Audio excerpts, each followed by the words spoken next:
have a very special guest with me, Mr. Richard Blank. He's a part of the Costa Rica Call Center. He's the CEO. Am I not correct? That is correct. And you did you now before we get started, I would like to know a little bit about you. Let's start off with a background about you. But first, because for me, how you heard about me, it's very curious, and I'll tell you about that later. So, how did you hear about this show? My friend, you're all over the internet. And actually, when we're looking for things to enrich our lives, your information came up. I like the name, being able to speak your piece, and the individuals that you have on your show, especially yourself. It's something that's very non-threatening. It's entertaining enough where you're able to sit through the whole episode and to learn something from it. And unlike myself, I'm sure there's other people that have reached out and touched base with you just to let you know that you've made an influence and an impression. And I myself, I love the show so much, I wanted to come on and share my story. I appreciate that. I really do. And it's just so funny. I understand, like, being all over the internet, it's Googleable. If you type in my name, you can find my show. It's so funny how I just started this show maybe a couple months ago. I revamped, just to give you an extensive background. I had a show prior to this, and we dismantled it, and I started over on my own. I was with a few partners with the first show, and that's where I kind of got the legwork for how I gained this show now. I put in a lot of legwork in that last show and learned a lot from that show as far as the technical aspect, the content aspect. It was a lot of growing pains. Sure. But unfortunately, the band broke up and you took your own skills, and it won't limit you with your artistic creativity and be able to fully express yourself. Of course. And with that being said, I didn't make the wrong decision by dismantling the band. I still talk to those guys. Actually, if you listen to one of the shows with the guest Ryan, he was one of my co-hosts. And we'll be doing a series together as well. But enough about that. I want to get about you. So please share with me, but also my listeners, who are you? What do you do? Come on, let's go. Let's hear it. Well, first is I'm a very thankful and gracious guest on your show today. I mean, I can't thank you enough for having me here, but my story begins in Northeast Philadelphia. When I was 18 years old, graduating from Abington High School back in 91, I wanted to double down on my favorite class, which was Spanish. So I went to the University of Arizona, was a Spanish communication major. And like my friends that went Ivy League and studied medicine and law, it's kind of tough to compare notes. Sometimes you're a dreamer. And when I was 27 years old, Zaire, I had a 1 in a million opportunity to come to Costa Rica for just a couple months to work at my friend's call center. Now, if you can get past your parents' guilt, you can live anywhere in the world. And I decided to take this opportunity. And little did I know, my friend, I was going to shed some skin and be able to have a different stage of life where I was successful. I gravitated towards it. I didn't burn out or go home with my tail between my legs. There was some sort of momentum that I was on. I was fulfilling my spiritual life journey, my vision quest. And so by living that sort of true life, it might seem selfish at times, but my intentions were honorable. I was just not trying to live somebody else's life, Zaire. I was really on my own path. And so I can really have that sort of self-respect. Of course. And it comes with self-discovery as you go through that journey. You learn a lot about yourself through that self-discovery and through that journey. And if I'm not mistaken, I read about you, your parents were into real estate. Sure. We have a real estate company in our family. But what's more impressive are my great grandparents that came to the United States at the turn of the 20th century. They came from Eastern Europe, learned English, were entrepreneurs in the garment industry. And so even though it skipped a couple generations, my argument to my family in regards to my studies and my future, because opinions are provided, people expect you to take certain careers. Of course. Was that we're nomads. We have entrepreneur blood. And even though I didn't go back to Europe, I just went south.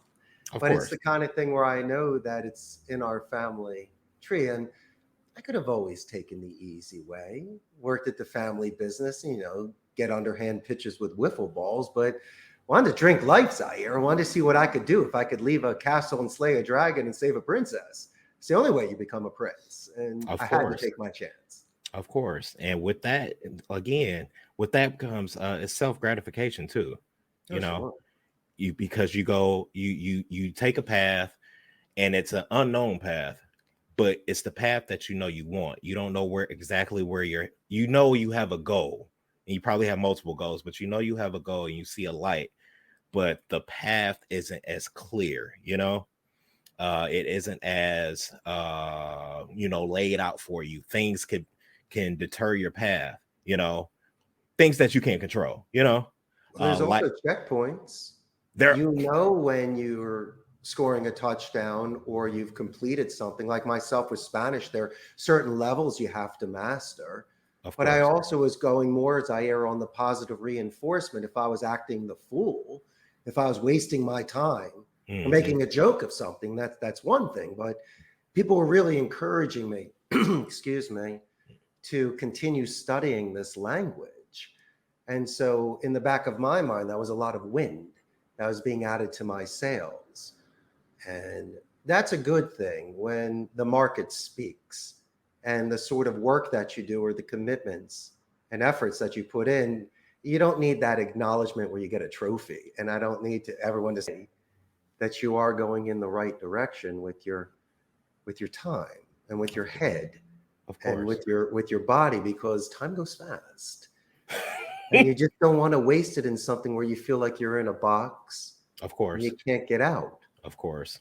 And if you can balance the two and just test things and do your due diligence and still be responsible financially and with your family, Of then by course. all means, I think you should extend yourself and try different things. Of course. Take care of what's important first and what matters, the basic stuff, like you said, finances, the family, things of that nature. Sure. And I was talking to a friend of mine, actually the co-host that I mentioned, he and I talk often, and we were talking about his goals and his dreams. And he and his wife have goals and dreams, and she's pursuing that. And he was saying how he wasn't complaining about this. It's just more so it's just the fact that in order for her to pursue her goals as of right now, he has to make certain sacrifices just for her to pursue her goals, but also because they have 3 children as well, and they're all preteen teenagers. So, they have soccer, football, things of that nature. So he would rather be the father that says, hey, I put my goals to the side, my extra goals to the side, in order to make sure that I was there for my children, because I don't want to actually be the person that my children say, yeah, my dad was gone all the time. He pursued his dreams, but we rarely saw him. He said he'd hate that. He would rather be in his children's life and know that he was there for them when they needed him. Oh, And then absolutely. there will be a time, and it's coming up, it will be a time where he'll have a little bit more flexibility as they get older to be able to pursue his personal dreams and goals. But when that actually fits into that particular, into their life. But everybody's life is different depending on what you have going on in your life. What a strong family unit. The children get to see that the parents are able to work together. There's a give and a take. Everybody Hmm. wins. Everybody wins. And so these are the sort of life lessons that if it is part of that family's tradition, they're just going to be raising incredible people in that family. And You know? and also, when you said everybody wins, that's also like a business concept too. I have a bachelor's degree in management from Wayne State University. I have a strong business acumen. I do a lot of independent study on my own, and things of that nature. So one of the things that I was taught, is either through reading or through one of the courses that I've taken, or just through the people that you hear that's talking about business strategies or business opinions. And they mention how you should always seek a deal where, you know, it's a win-win, you know, where you're going to get what you need out of the deal, but also you make sure that they can get what they need out of the deal as well, you know. And I don't know if you agree with that or not, but I actually particularly like that because that's continued business in my eyes. That's longevity, you Yeah, but know. what about inelastic markets when you're at the airport and you're paying $20 for a Cinnabon? That's not a good deal. I think you got to take it on a case-by-case basis. I mean, yes, it's true. How much are hot dogs at baseball games? Exactly. Seriously. But you have the You choice should to never not buy force the a hand. Cinnabon. Yeah, just don't force a hand. Oh, And no, because no, if you do, no. it's a one and a done. If you're looking Of for course. long-term relationships, it all kind of evens out. Mhm. Me today, Zaire, you tomorrow. And as long as you're forthright with your clients and Of there's no course. surprises, Of there's a course. very good chance, as I mentioned before, it will even out in the end. Of course. Now, yeah, it's funny. You're mentioning that it is case by case basis, but the thing is, I don't have to buy the hot dog at the baseball game. You know, it's Yeah, but there and it's when there and you're at that available. airport and you smell that Cinnabon, you know Oh you're yeah. everybody does. Oh yeah, everybody does. But that's the transaction that you choose to take. You know. That's correct, sir. Yeah. Right, you nailed it. But so what about your I guess your personal background? I've seen a lot about your, I mean, whatever you're willing to share, as far as like I've heard about your seen some articles and watched a little bit of your videos. I didn't want to watch too much because I like hearing things the first time while I'm recording. It makes it more natural. But I know you talk about your professional life a lot, but what about your personal background as far as like what led you to this, your upbringing? No, there was a lot in the upbringing. It was more about being a dreamer, not being just a space cadet where you're not paying attention in class, but I was really seeing what I could use in my elementary education to mold a certain life. It's very difficult to have a blueprint of these things. There's always variables and there's twists and turns. But as you can see behind me, I'm an avid collector of jukeboxes, candy machines. I restore pinball machines and retro arcade machines. So I'm still a child. I enjoy work-life balance, and I'm not afraid of my personal interests. I don't need to have a sort of image to be somebody. I am me. And I'm almost 50 years old, so my tastes are my tastes. Of course. And I chose to use the Art Deco style when I built my building. I choose to have a gamification culture in my company where people can let off steam, recharge batteries, and play pinball with their boss. I want to know somebody's name. When I came here and visited my friend's call center for 2 months, it turned into 4 years. So I learned it from the inside and out, Zaire. So I was with the people, the proletariat, breaking bread with them, sitting in cubicles. And I guess I went from high school to the pros, never went through those college years. Right. I was never a supervisor or a manager. I didn't lose the essence and played office politics. I really got to see the empathetic side and the fact that you need to extend dignity to people.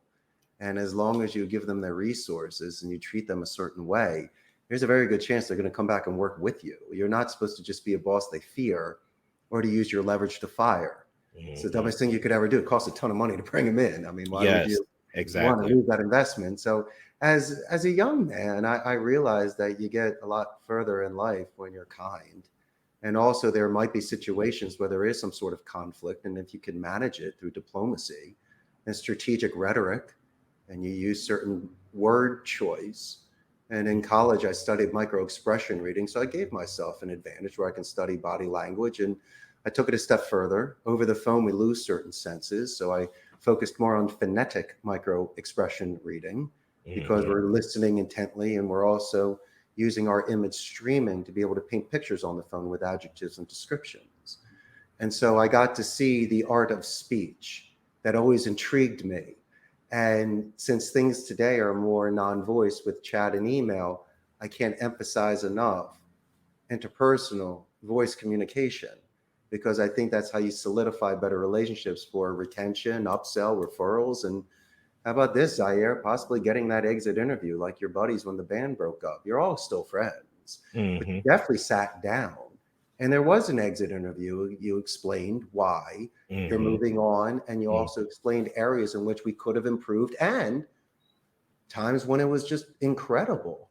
And I think you had enough respect for your bandmates, because you keep telling me you keep in touch with them and you care about their families, which is a beautiful thing. You had your run, but you also respected them enough to be straightforward and to let them know what was happening. And that's why they're going to be your friends for the rest of your life. And going to be very excited for your new podcast. And the best relationships are built during challenges, and character is shown during chaos. It really is. Character is definitely shown during chaos. And that's where you figure out who you are during chaos, actually. Sure. And that's where, once you figure that out, you can actually, you figure out if you're paying attention to it. Because a lot of people go through sometimes a lot of people can go through things that don't really realize that there are lessons involved in such chaos. May I make a suggestion for your audience, which may save a marriage, Thanksgiving dinner, or just anything? I believe in a couple things. The first one is, if I'm given the luxury of time, if something gets heightened, then I'm allowed to step away from it, write a draft, maybe not send it, sleep on it, so I can come back the next day a little more composure, and I could be more balanced. A lot of times people apologize for their tones when they speak with people. And it's also important to ask for clarification, just to make sure that I understand where you're coming from and what's happening during those sort of situations. And, it's very delicate with people, because they could be emotional at the time, be catching them on their worst day. And I don't need to make my statement and point right now if we're capable of still working on this together. And so those are the sort of things that I try to do with individuals, to really show active listening, to repeat things so they don't have to do it. Maybe I can keep an empathetic and confident tone, so I don't have to shout or use profanity or say something that wouldn't be appropriate during that time. And impulse control. That's what I was going to talk about. Yes. It took me a while not to snap back or to raise the voice. If you're capable of controlling that sort of temperature and movement, then with active breathing, when you're listening, when you are taking mental or possibly written copious notes, there's much more control there in a conversation. Is it manipulation? Sure it is. So we just don't break anything. You want to make sure you walk slowly and you take care. It just so happens that I'm very poised. I'm in control. I'm balanced during this sort of conflict, which will once again allow me to do the surgery, land the plane, and handle myself when the building is burning, where I can calmly get out. So, and with all that being said, because I believe in that as well, I believe in having a balance and control of yourself. Sure. Now, for me, and I don't know if this is true for you, it's more so for me, I have to be self-aware, self-conscious of those things. I always put an emphasis on myself before I put anything on anybody else. I look at myself and I evaluate myself and I go, was there anything that could have been done better by me? Or was it anything that I said that could have caused this? And the tone, the way I phrase my wording, things of that nature. But I also can take into consideration all the time wording and tone, because that's also important in communication. If you're good at communicating, which I consider myself to be a great communicator and also a great listener. Zaire, from my observation of you, from the work that you've done and our conversation today, I believe you're the consistent variable. Stop checking yourself. You're doing a perfect swing. You're batting 1,000. So I'm cool with you. It's really about the reaction from your action. Because if you're going to do this sort of self-analysis, you're going to keep tweaking yourself. So then you're not going to have a consistent read coming back. Sure, there's slight adjustments, and I don't think you need to adjust your tone or vocabulary. You mastered that years ago, man. Yeah. It's just you need to analyze the other individual. Yes. What's going on there. That may assist you initially if you are 100% confident in your delivery and performance, it's almost second nature, where you don't have to think about it anymore. So my suggestion is to take that 30% and put that out there a little bit forward for more of like a radar. So subconsciously, you could be paying attention to their tell signs, because they might not even be aware of what they're giving away or being lazy in their speech. Of course. I'm gonna reinforce you, sir. You do just fine. My suggestion is, if on a first time read, fine, go back and forth. But if it's somebody that you've known for a while, absolutely not. Put 90%. Oh no. Oh yeah. Oh no. I absolutely agree with you because of that. Because I look at myself, but then the beautiful thing about listening, is that people tell you more than they realize. And that's the beauty of just letting people talk and then also actively listening. People tell you way more than they realize, and it helps you to get a better understanding of them, and how to communicate with them, or what mood they may be in, for example, if you had an employee and you knew them well enough to know that for example, they had the death of the anniversary or the death of their parent was today, for example, right? And once you're aware of that and you know that and you've known them for a while, you're like, oh, today is that day. So you address them a little bit differently because they're having a hard day today, Of course.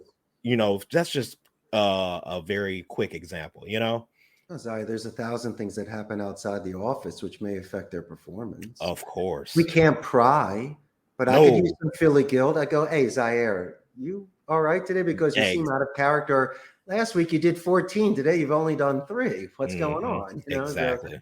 So you might be able to ask them in that way. But no, I got you on that. I think that's a good way to approach people. But what you're saying is absolutely spot on. I do self-evaluation just to check myself. It doesn't take that long. It's a quick check. Like Fonzie in the mirror. Your hair is perfect. You move on. Yeah. You just move on. Like, all right, I'm good to go. Sometimes, and personally, sometimes I'll dwell on some things, but that's only my personal quirks and quips, and I have to actively hey, you can move on from here. Yeah, but you would be great student for micro expression reading. You're very observant. There's mentalism where you can kind of throw things out there and guide a conversation. But I think you would enjoy that sort of back and forth play. Look into it in regards to, because it's more active observation. Of course. And you were mentioning that people might not, they'll tell you more than what they expect. So you should be stacking open-ended questions so they can continue to give you explanations. But there's something called congruence, where audio matches the visual if you have the luxury of sight. Okay. And so you're that talented to juggle and bite the apple. So I think you are capable enough with your mind space, your rhythm, and your pace, where you can continue to do these things, but add 1 or 2 more observational tools, which you can integrate, which will not hold you back at all, but you could stack it. Of course. And then you become a lot more lucid in these conversations. And it's almost embarrassing sometimes when people do give away tell signs, and instead of calling them out on it, just ask them for a little more clarification. Of course. So you said also, so basically you said from 18, what did you do between 18 and 27 then? I know you said I went to the University of Arizona, interned for Telemundo. When I graduated post-grad, I sold beer for the importers of Corona. Okay.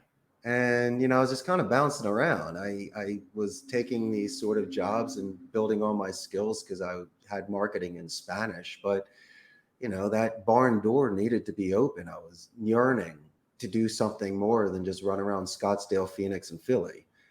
And as I mentioned, you do get these 1 in a million chances. And I was at the right age, not the most mature, and I was still working on that impulse control. But I did have that forward momentum, and I was willing to put all of my stuff in storage and move to another country. And you're not going to believe this. I met the girl of my dreams. I've been with my wife for 22 years. Oh. I married a tropical girl. I had to travel 3,000 miles for that. Well, You know, Congrats it's on that. interesting when I go see my friends back in Philly for our reunions and we're having cocktails at the parties. Of course. It's a great story to tell. And a lot of my friends wish that they took their own path for a little bit prior to the mortgages and the kids, where they just wanted to throw their hat in the ring of life and just to see what could come out of it. It was a huge risk.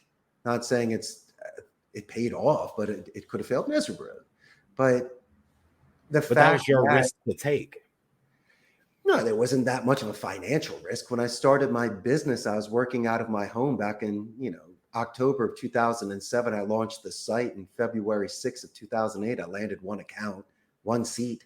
So I was renting a turnkey station at a blended center, which is perfect for me. You have no privacy, but you pay for the overhead, the taxes, the salary, and there's a margin. And I was able to scale accordingly. And then I had enough resources to build out a 150 seat center with the furniture and the server room. And just 3 years ago, we moved into this 300 seat capacity center. And it's more of the tortoise. It's not the hare. And you need to be financially responsible to weather COVID, or if you lose an account, you don't need to compromise your ethics to pay your lights. And you have to be responsible to the agents and give them their job stability so they have their salary and benefits and go home and take care of their families. And these are sort of the big boy things that I fell into. It's not as glamorous as you think. You have the parking spot in the title, but who cares? I'll give that away any day.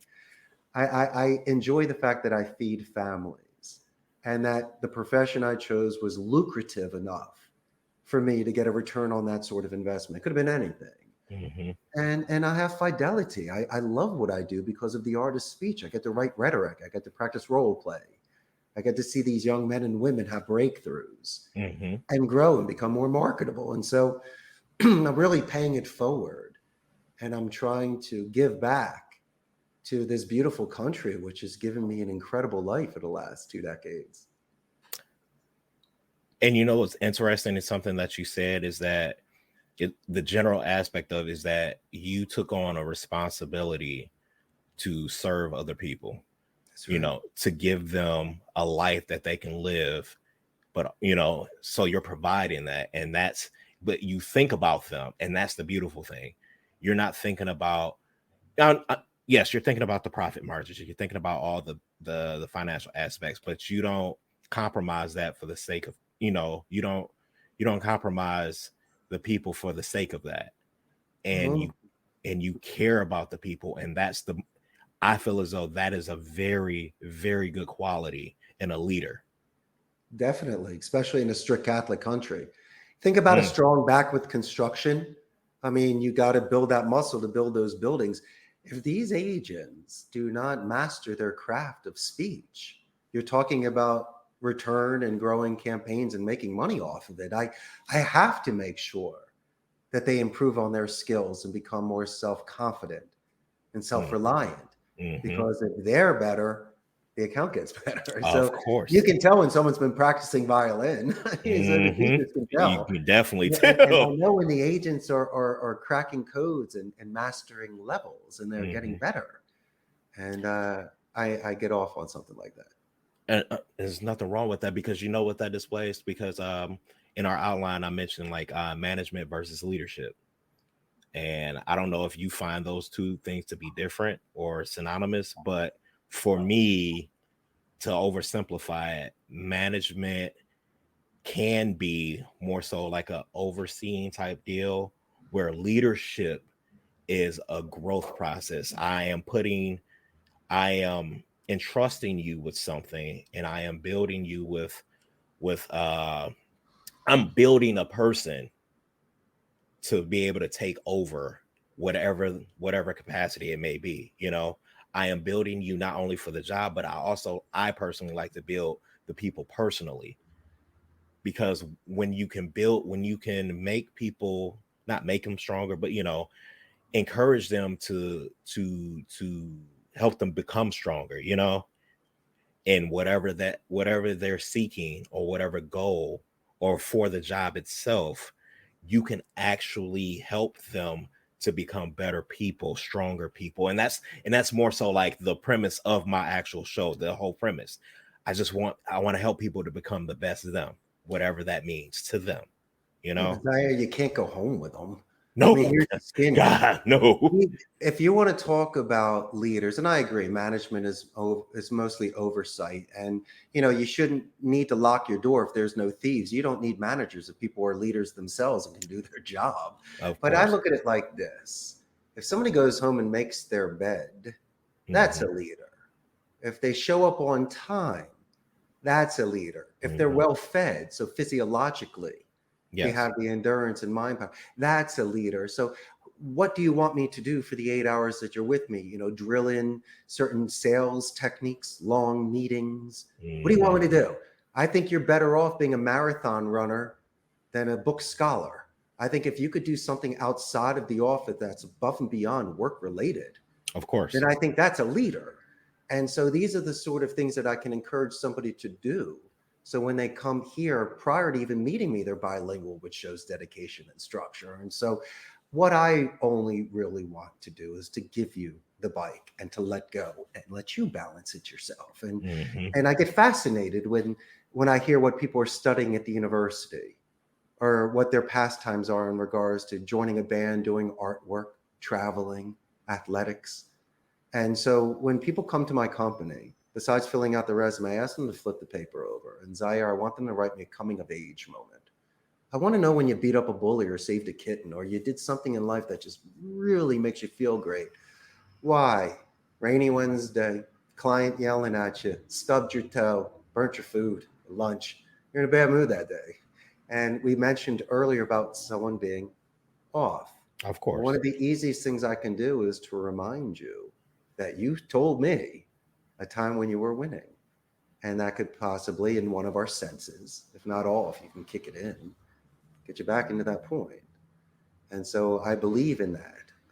I know that individuals here have their own special sauce, their own special traits. Hmm. And as long as they're willing to share that with me, I can tap into that and we can start building upon that, especially with the aesthetics on their desk. Of Bring in course. certain photographs and other things to assist you along the way to put you in that sort of focus. So, Zaire, we're not going to hit the ball and drag Johnny. And I expect leaders to have some sort of self initiative where they can do these Of things course. by themselves. Of course. And you and I will just guide them Exactly. along the way. Exactly. But in some cases, some leaders aren't born that way. They're built, you know, because I was built into a leader, and it was through certain influences, but it was also through life Mhm. experiences. Sure. So, and that's more so what I was saying. Like sometimes you can help get the ball rolling by figuring out um their specific and unique molding and help just shape it and make it a little bit more solid and concrete, so that way when they go out, you know I personally like the fact that people go out and like I so for example, Yeah. um during my time at a community college, I tutored, I guess you could say tutored or helped some people with some coursework work, right? It was like English.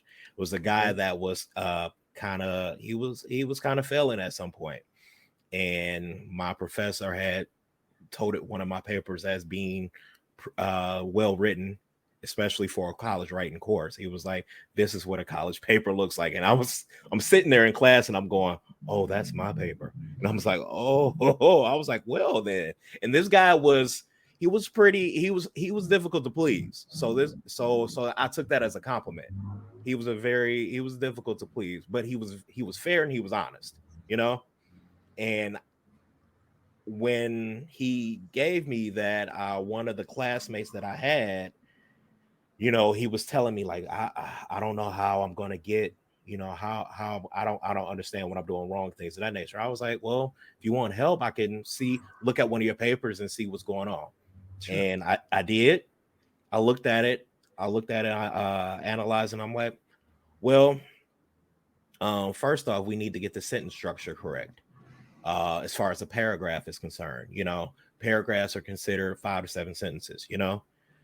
they contain, you know, X, Y, and Z, yada, yada, yada. And he was like, okay, because I feel like he was missing the basics. I could see that just by his, you know, just by his paper. Yeah, run on sentences. I got you. Yeah. And so I showed him that and taught him to where I knew that he understood. Mm-hmm. His next, I didn't have to do anything else. His next paper, he got to pass grade and ended up passing class.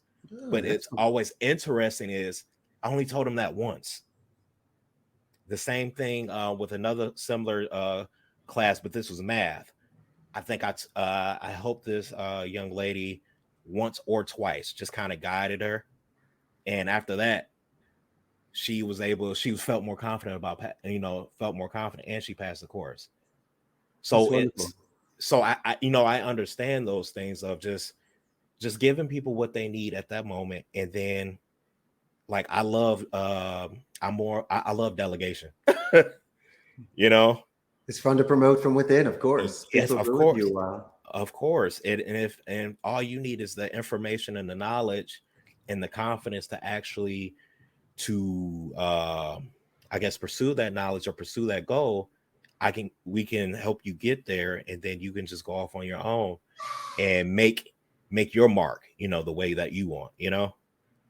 Exactly. And you don't always want to be a yes man. You got to No. sometimes call the balls and the strikes. And wanted to add on what you were talking about, which is amazing. And I cannot respect more English composition writing. And for my second language agents here, I do recommend the thesaurus so they can expand their vocabulary with similes and avoid words like help. Use things such as assist, guide, and lend a hand. Exactly. And so these are the sort of things, even using the military alphabet to confirm email addresses so things don't bounce back. And you have a very unique name, cool name. They have to ask you to spell it. Exactly. And then you So just do phonetically. the military alphabet just in case. And there's nothing disrespectful about it. Once again, it's art. I mean, you have a very nice name. Mine's boring. Yours is very unique. And so both are capable enough to being remembered. But I think you would find it respectful if somebody literally knows that you have 2 U's in your last name.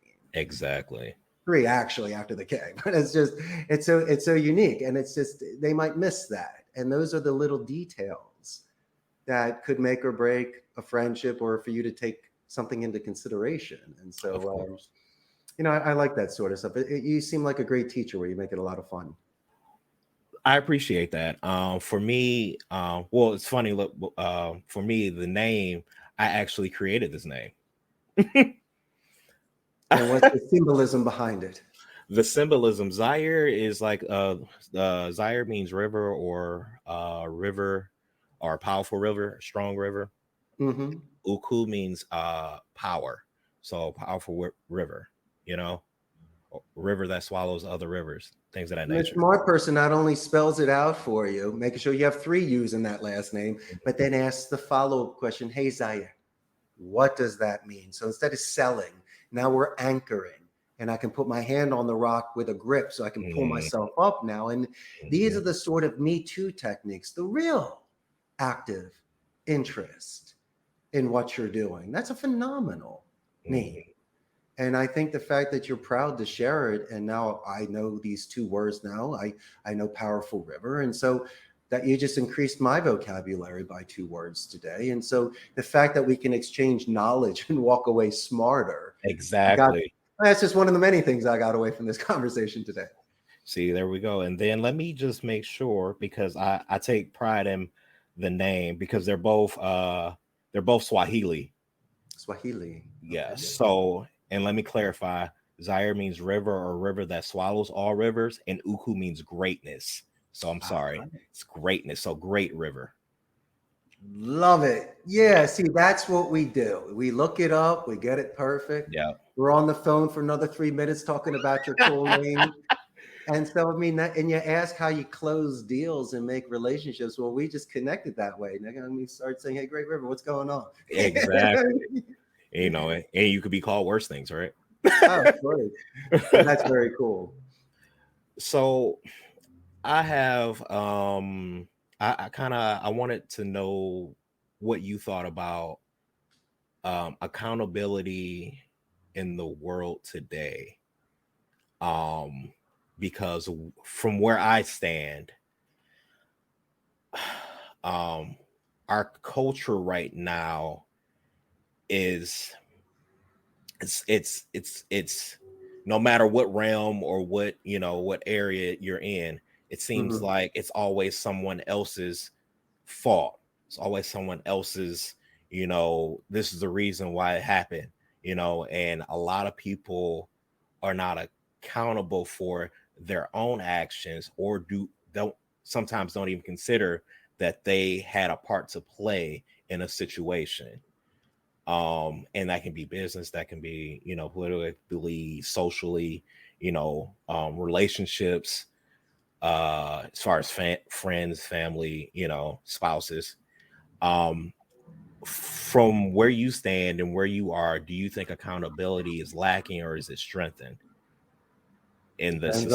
Depends on your ego, and if you're willing to fall on that sword. Yeah. I tell you what, if you and I are hanging out, I might just clean your spill, pay for the bill, and get you out of there so we don't get beat up. It's okay, man. We're good friends. It's all right. Yeah, Even though I didn't do it, I'll be accountable for it anyway. of course. Or it really, what sort of relationship do you want to have with somebody? Because even if I wasn't even in the office that day, I'm accountable for anything that happens here. Even if the client says you weren't even there, I love no surprises. And if I can call the client and let them know exactly what is happening, Hmm. give you the best example: natural attrition. Call centers are seen as transitional types of jobs. People may jump from it. We have Amazon here, so I compete. So am I accountable for Joey that's been with me for a couple months and all of a sudden leaves without a 2 weeks notice? Yes, I am. But once again, I have no idea what happened with this guy. There is competition out there, the industry, but Hmm. I am accountable enough to let my client know the action plan, potentially have gotten the exit interview on why this individual left, and just try not to skip a beat. That is part of maturity.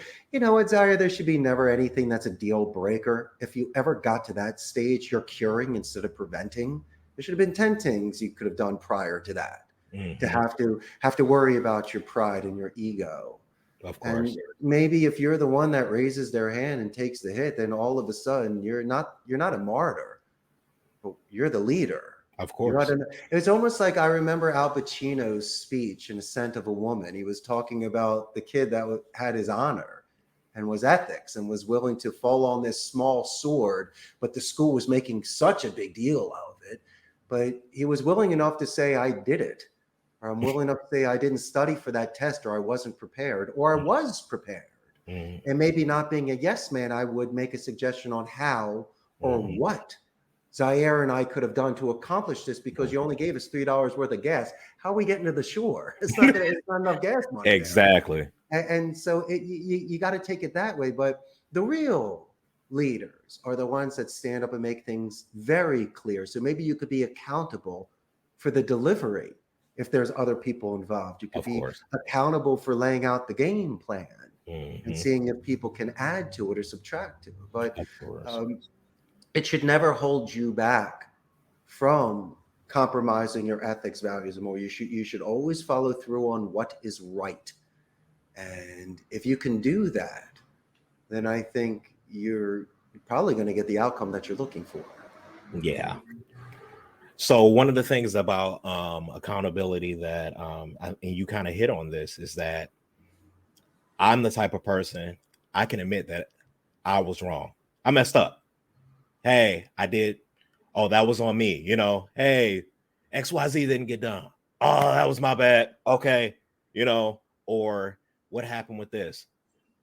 Doesn't happen often, but because I like to play, I keep my due diligence. But if something is on me, I like to go, hey, that was on me. Let me fix that. Or if something happens, I'll be the first one to call someone and say, hey, just letting you know this happened before somebody else does, so before somebody else has to contact, whomever, in order to, I'll just let you know, hey, I just wanted to give you a heads up. This happened. This is on me. I'm going to rectify it. Call it a day. Yeah, call it a day. Buy Hmm. them dessert. It's all good. They'll come Yeah. back Yeah. again. Yeah. Again, And that when dealing with clients as well, I'm the type of person that I think that valid updates or communication is important. So, for example, I work in IT. My primary job is IT. I manage a help desk. But also I work on hardware configuration and installation. Zaire is smart. I would have cheated off of you in math class. So no, it depends on what time in math class, because that used to be my horrible. That used to be my worst subject. But a side note from that, I came from a life where I made all my weaknesses my strengths to the point where I can't tell the difference between the two. You see what I'm saying? I do. So but where I'm getting at as far as like, with my job is that I always think constant communication is an important thing, especially in customer service. So if I'm working on a ticket with a certain client and I can't take care of it at that moment, I like to take care of things fast if possible, to get things done, get it out the way, the problem solved, Sure. the person can move on. So for me, if things can't get done the way I want them to, and it involves other parties to get involved, I communicate that with the user and say, hey, this is what's happening right now. We tried these things aren't working. I forward this issue to my, my superior, my regional manager, things of that nature. He's going to look into it. I will give you an update when I receive an update from him, or he may contact you. And when I do that, and I do that constantly, not just at this job, but I've done it in the past.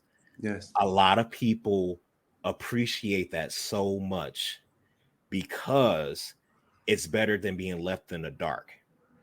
Because you get that often where people, there's an issue or concern, but you never hear any type of update. They constantly have to come back. Hey, just kind of wanted to let you know, or just wanted to figure out what was going on with XYZ problem. And so how I mitigate that is just, I'll give you the update myself. I'm active about that. So Sarah, I have a follow-up question for you, sir. yes. Do you ever get positive verbal or written escalations where they ask to speak to your supervisor, or after you've assisted the client, they write the company and let you know that Zaire Ukuu is the greatest they've ever spoken with at the company? Have you ever received any of those positive escalations in your career? So I used to work contract for a hospital system called Beaumont. Okay. And this is for IT. I work contract for IT for them. And I used to go out to different locations, different clinics and things of that nature. We were installing new equipment, things of that nature. And while I was there, I didn't receive them personally, but the higher ups, they received it. The management team received it. And they say, hey, you got some, hey, you received an email about XYZ location. I was like, no. He was like, come here. I want you to read it. That's And right. he was like, good job. They were saying how you communicated well, how you took care of them, how they felt comfortable with you being there, things of that nature. I've received a lot of those things. I've received a lot of those praises. And that is also gratifying as well, to know that what you set out to do was to provide, one, to keep it simple, to do your job, and it's just to do your job, but also to provide the unique service that I know that I can't provide, That's our main goal here. Those positive escalations, we love it. You get prizes on it, you get money, you get promoted, and you get a bunch of them. And the thing is, I didn't do it for those things. I didn't get any prizes or money. I was just doing what I felt as though that I needed to do, or what I felt as though would make the job, better.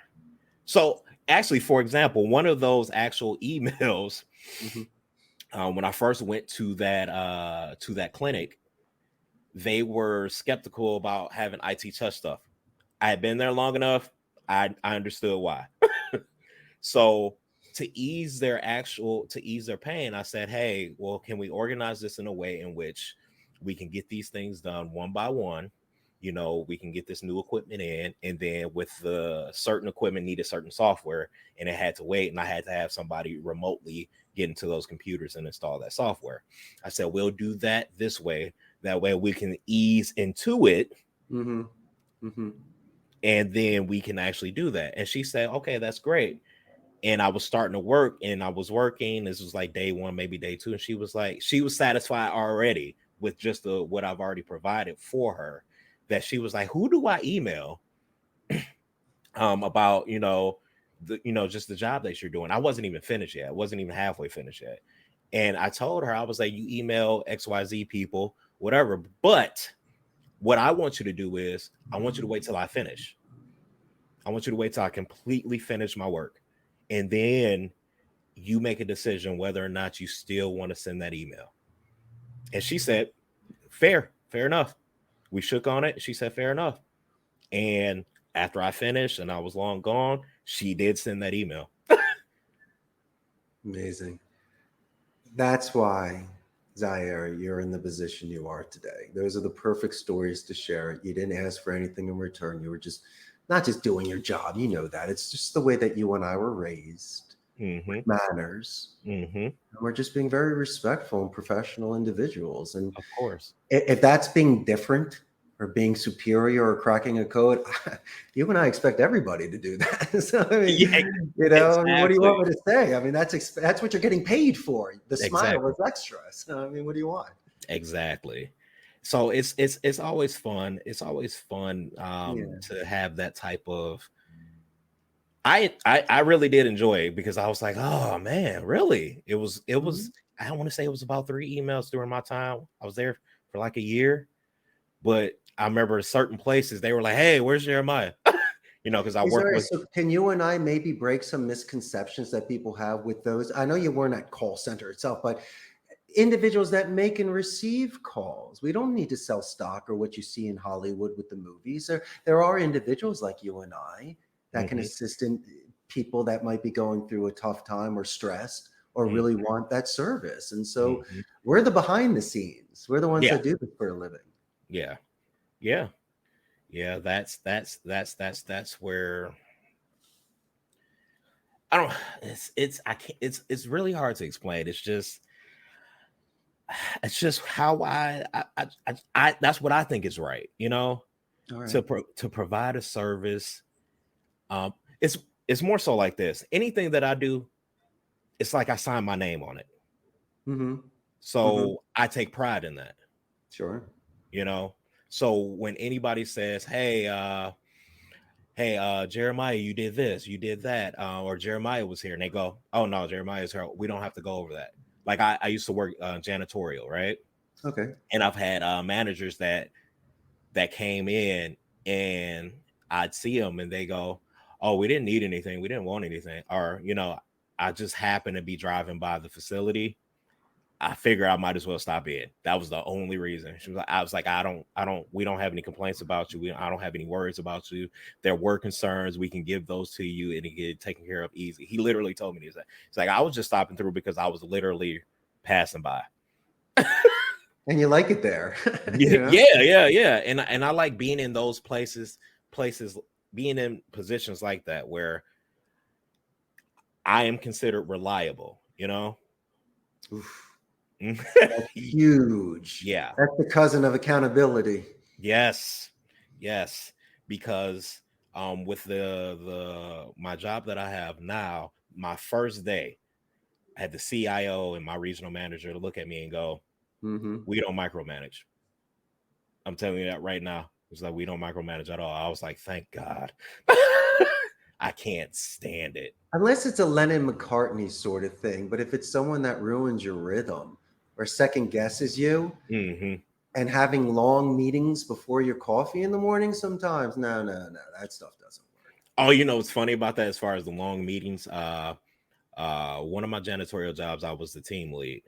And before the regional manager actually stepped down so that way I can take overnights fully, he used to have these meetings every night before we work. Every night. and I knew he was going to be transitioning. I was going to be taking over. And the first thing in my head, I was like, we're not doing this every night. Like that was They're like, immediate. yeah. Oh no, we have pizza seriously. for lunch. Yeah. No, seriously, absolutely. When it basically was my turn, when I took over fully at night, I came in first meeting. I said, hey, just to let you guys know, we're not doing this every day. We're not doing this every night. I'm just letting you guys know this right now. You know what you need to do. You know what you need. You have, and if you don't have things, you know how to, communicate with us so that way we can get it. When you get here, just go and do what you need to do. Like nice. You don't, Now when there will be times where if we have concerns or things that need to be taken care of or discussed, I will let you guys know prior to, and I had ways of communicating that before I even got there. There are labor laws. We can only do so much, but I follow my laws. I'm sure you follow yours. Of course. But it was more so like everybody couldn't stand those meetings. I couldn't stand them. Oh, really? That kind of guy, right? Yeah, everybody couldn't stand them. We got to get rid of them. Like everybody's like, what are we doing here? What are we doing here? What are we doing here? Like, why are we doing this every night? I just want to go to. A lot of people have the same mentality as me. I just want to get to my building, clean it, go home. Make your money, go home. Because it was a time. It was like during 2008, 2009, or 2009, 2010, like during the recession time. So we were, we were in a company that wasn't as. Regardless, it wasn't well. The conditions, the pay wasn't well. But the thing is, even for myself, and I said, look, we're all here for a reason. And the thing is, what I feel as though they respected me is because there was one time at night where I was upset. I went off on every last one of them. I had a meeting. Did you? Yes. And the thing is, it was funny because none of them were mad at me. They were disappointed in you. No. Why? Because they saw their coach losing his cool. You can't do things like that. No. They appreciated it. Well, what did you do? What did you say? Were you cursing? Did you point someone out and call them out? I mean, when you said I was speaking in general, I was speaking in general. I didn't point out anyone in particularly. Okay. That it was more so general speaking. Because what was out of character for you? Where was this one-time thing that they saw the real you? What did you do? Unfortunately, there were some cursing, there was some yelling. Interesting. All right. There was some cursing or some yelling. But again, everybody looked at me and was like, "He's serious." No, he's serious. Like, but nobody looked at me sideways. Nobody didn't do. They understood because I even pointed out. I said, I know each and every one of you personally. You tell me your stories. I check in with with you and your families. I know the hardships you're going through. Yes, we are not in a condition in which we are getting paid the way we want and things of that nature, like yada, yada, yada. Yes, the company is unorganized, things that I cannot change on my own. If I could, I would. But we all are here for the one purpose of receiving a paycheck. I mean, just to be honest, to make our money so that way we can, provide for ourselves. Don't let your condition of work slack because of the conditions that we cannot control. We still need to continue to do our best with what we have. Now, I'm giving you, this was years ago.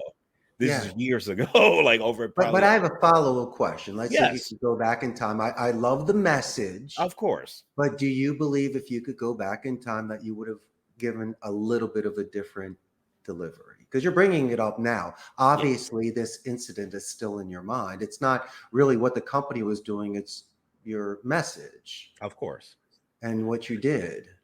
So to be honest, no. Really? No. I mean, you say, okay, great. Cursing the whole shebang. Great. I mean, I'm not a saint, so. Well, neither am I. But I say before it might be mixed company. Someone might have recorded it. Of or course. I can be vulnerable and show emotion, but I Mhm. always believe that cursing and slander Of is the course. lowest form of rhetoric. You really are not making your point. I definitely don't slander. Oh, no, I don't believe in that. Yeah, Slant. neither do I. And that's what maturity is about, Zaire. That's why this was 3 years ago. And the things that I did in my 20s, I wasn't able to start a company. Then it took me till I was 35. We spoke about impulse control, Of course. maturity. Hmm. Zaire today would have spoken the same, but a little bit differently back then. And Yes. I'm the same way too. And so forgive and forget. But hey, let me ask you a question. Do you still speak to some of those people and they tease you for that one time you cursed? Uh no. I mean, it wasn't the cursing because the environment, the environment itself, everybody used the language often, you know. So Yeah, I know. it wasn't the cursing. It was more so I think it was Okay. more so the yelling. Yeah. I But hear you. it And was those the are stressful situations that are outside of your control. I can completely. but the thing is everybody understood where I was coming from. Oh yeah. Because you know what's funny about that? Even far after that, a lot of people will come up to me and just go, "Hey, what's the plan, boss? What we doing?" You know what I'm Still saying? the coach. Still the plan. Yeah, Nice. like because they knew they could come to me. Hey, I know we got. I heard we had some people call off. So what's the plan? How are we gonna take care of this? They always used to come to me. Hey, Awesome. how are we gonna take care of this? Because I know you have a plan. They already Oh, expected for me to have a plan, and I did. I never disappointed with that. I was just like, hey, I need you to go here. I need you to go here, knock this out. Then you go to your building, blase splee, blase splee. But the thing is,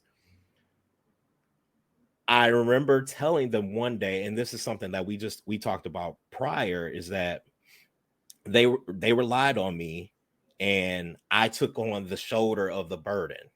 And I mhm. told them, I said, don't worry about what's coming from above. I'm your block for that. I'm There you taking go. that in. Sure. That doesn't, if it concerns you guys, I will let you know. But if it's not of your concern, don't worry about it. Yeah, you're the buffer. Yes, I am the buffer. I will let Mhm. you know, I will give you everything that I know. I'm not gonna hold it back. I'm not gonna tell you, I'm not gonna tell you any lies. I'm gonna tell you what they told me, things of that nature. I've even told them.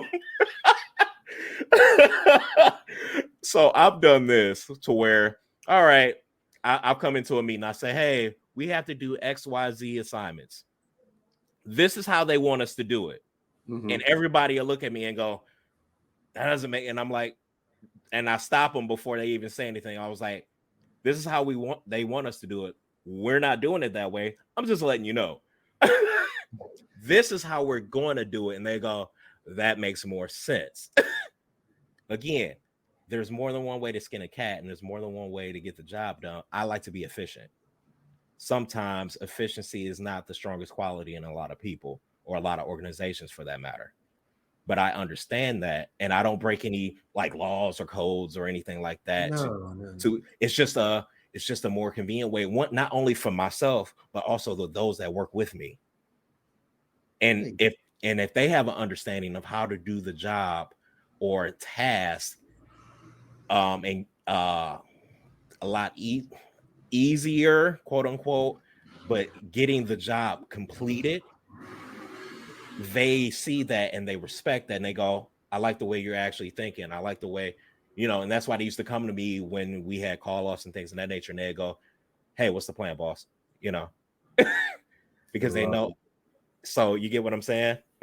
I get people that make suggestions constantly. I keep such an open mind. We talk about why it would or would not make sense, but these are frontline individuals. They can Mhm. definitely tell you how to work smarter, save Yes. time, Yeah. shortcuts, and I'm great with that. Especially people that are computer oriented, like yourself. I mean, there are so many shortcuts you can take in regards to CRMs and drop downs and Mhm. note taking, and so it saves people time. It's you can create certain sort of templates Mhm.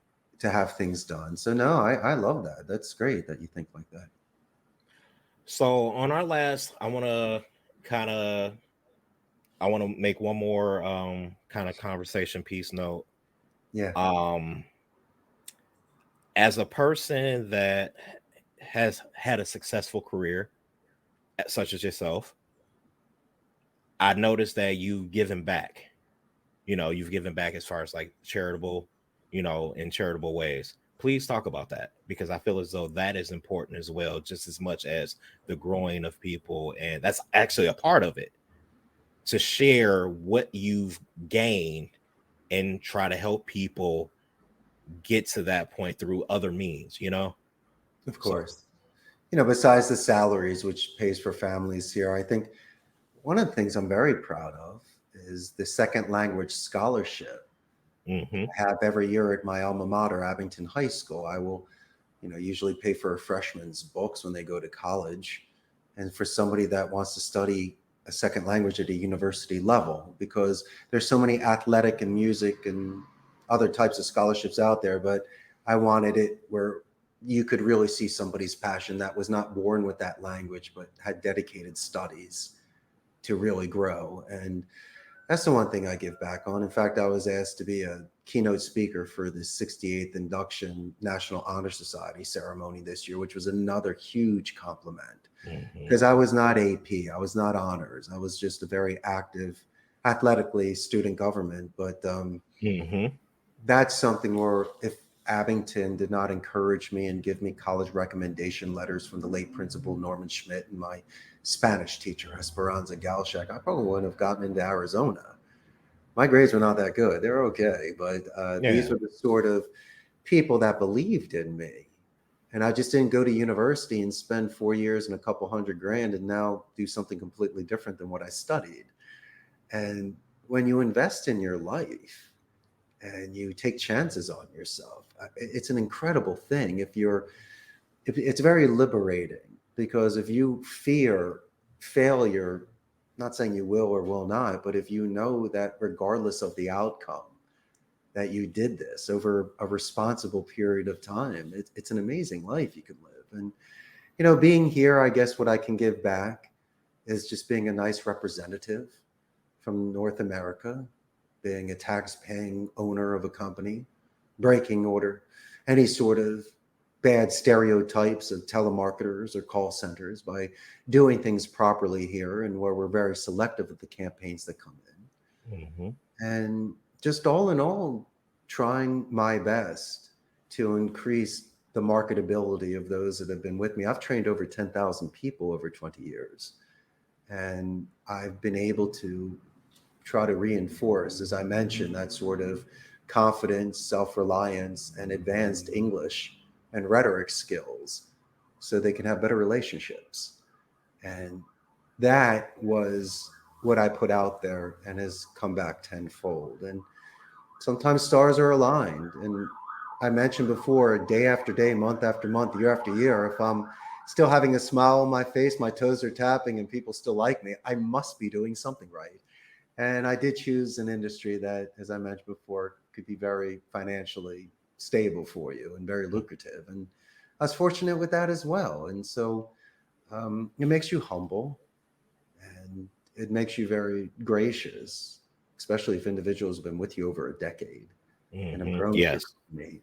How many more meals can I buy them, shirts can I give them, and congratulate them year after year on their anniversaries? And Mm-hmm. I guess one of the best things too, Zaire, is that if their parent or spouse comes here, that I will go downstairs and, for an example, I will tell your mother how amazing Zaire is. You almost have to pull me away. I will not just say he's a great kid and I like working with him. No, I'll give you 3 or 4 examples of when you were the top on the, you were the #1 salesman last month. Come to work every day on time. You actually hang out with me in the game room and play. Guy actually bought me a coffee last week. I love the guy. So, I'm just going to let your parent or significant other know that you did an excellent job by having this individual working with me. So I believe in synergy circles, and I believe in that sort of energy that you can give and receive. That is beautiful. That is, don't know, like that is, like that's the type of environment that you create, but that's what you want. It is that synergy. It's Yeah. that positive energy. It's that so I use an app called Swell, right? Hmm. And it allows you to kind of make a voice recording a maximum of 5 minutes, right? And that's another way in which I kind of reach out to different people in a different avenue.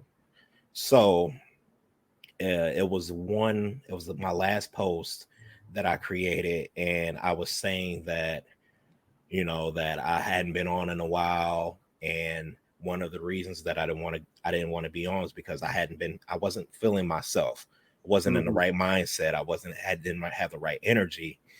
And because of that, inadvertently, I didn't want, not inadvertently, but subconsciously, I didn't want to put that questionable energy out into that platform in which I'm building an actual fan base for, you know? And one of the people that responded said, I appreciate that you acknowledge that you were going through something, and that because you were going through something, whether mentally or whatever, you didn't want to spread that energy. You just waited. And then once you got back up to where you feel as though it was right, then you came back and you put that positive energy out. Because right now, my life right now, all I want to do is spread. If negative energy can be spread so easily, which it does, why not? How much stronger can positive energy spread, and how much impact can it make? Because we can easily see negative energy and its impacts. You know, it's almost broadcast, you know, at this point, Yeah, purposely. but Zaire, it depends on if it's received. No, oh yeah, I cannot control whether someone receives it. They might be in a bubble and it just bounces off or just This is slides true. right over them. They could be standing right next to you. This is true.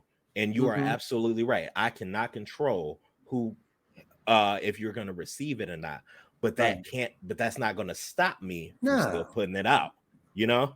Yeah, of course. And we spoke about it earlier about you having your own self assurance so you can analyze others and use that sort of headspace to analyze people better. So no, I agree with you 100. Yeah, man, you glow. You know that. You shine. Yeah. We have happy bubbles. Yes, of course. So happens if people want to join it, fine. If not, we'll catch you next week. Yeah, exactly. What do you want me to say? Chill. Don't grill. Yeah, exactly. That type of deal. So yeah, I'm very self-assurance of myself, you know, but I don't need to broadcast that. I know that. And that's all that matters, you know? You don't have to say anything. They can see you smiling and just hanging out in a relaxed posture and realize you're cooling. You know, you're having a good day. Exactly. And so, but that's what I like to do. I like to spread that positive energy. And if whoever catches it, catches it. I did. And you have a large audience that does. You know that. And I appreciate that. Now, before we conclude, I like for all my guests that I'm going to have on to share something. So it could be a quick note, something that we probably hadn't even talked about yet. Choose a moment in your life in which you've encountered a problem, overcame it. Not something you're currently going through, but something where you had a problem, you overcame it, and how that made you better. What did you learn from it? Let's use COVID for an example. All right. The law said that I could only have 50% of the people here. I chose 20%. This is a social environment where you feed off energy, and now people were isolated and working from home. I was fortunate enough for the infrastructure to be able to have people working with me with their computers, unlike a brick and mortar that has to close. But I faced the reality that walking the rows, breaking the bread, playing the pinball, high-fiving Zaire after he gets off of that amazing call, those days are long gone. And I had to make personal adjustments too. It was the time to double down on my health, on my mental well-being. Still drive to work in a convertible every day. I don't need to be bitter. There are certain things I wanted to do to make sure that I was fine and stable, so then I can expand and think about others. And also you realize your priorities in life. You have business, but you never knew what was going to happen with your health. I'm 3,000 miles away from my family and the borders are closed. It was almost like Mad Max beyond Thunderdome. And so you almost have to put your arms out and dance like Zorba the Greek and just almost laugh at it. Dance in the rain. I mean, what do you want me to do? This is what's happening. It's not what's happening to me. It's how I'm handling it. I took it seriously. Wasn't going to cry over it, but I wasn't going to laugh either. I was just going to make sure that there was a certain sort of mental balance where I could have avenues to get that out and express, take on, as you say, responsibilities and accountability, and just try to be as sharp as I can, because the world was falling apart. And I didn't know that my company that's been in business close to 15 years was going to go out of business. And you could get angry and kick tires and get pissed off at things. Yeah. Or you can look in the mirror and go, you know what, champ? What a run. He had a great run. Almost like Chuck Wepner when he fought Muhammad Ali. That was Rocky. I mean, I went the distance. Most people quit at 80%. I was willing to die with my boots on. You know how that is when you have that sort of vigor and grit. Yeah. And you realize that you're on this mission. It's fight or flight. Exactly. And so what that did, my friend, was just shake things up a little bit. Obviously, I survived COVID. I took a little bit of a setback, but I'm glad that I handled myself a certain way when everything was crashing down around me. And that's cool. I realized that I was prepared for that moment. And I had acorns to, survive the winter. And mentally, I was prepared for it because I knew that I had accomplished what I set out to do. And factors outside of my control could be affecting it, which is just fine. I didn't drop it. Something else was affecting it. And so that's an excellent way for me to analyze it that way and not be so hard on myself. Exactly. Well. Thank you for that.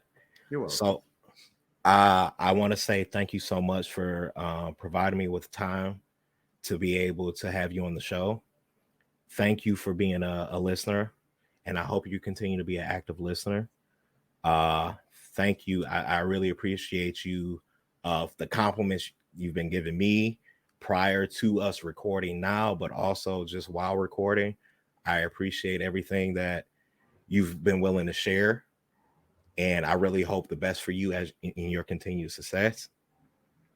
Thank you. That's very kind. I will accept all. That's like a goodie bag when you go to a birthday party. That was awesome, my man.